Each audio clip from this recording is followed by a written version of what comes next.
হেডমাস্টারের কাছ থেকে সহজ পাঠটা শিখে নে। তুই যে স্কুলে পড়িস সেই স্কুলের আমি হেডমাস্টার রে। হেডমাস্টারের কাছ থেকে সহজ পাঠটা শিখে নে।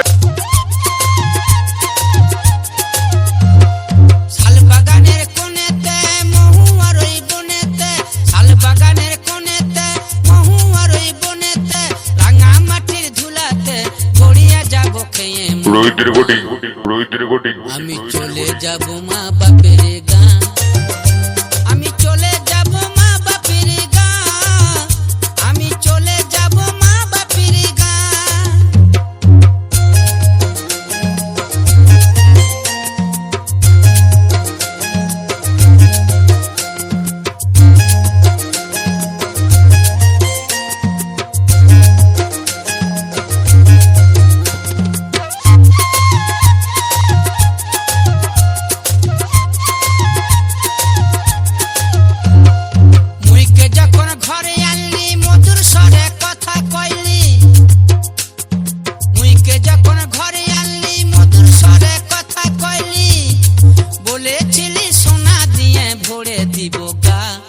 এখন কেন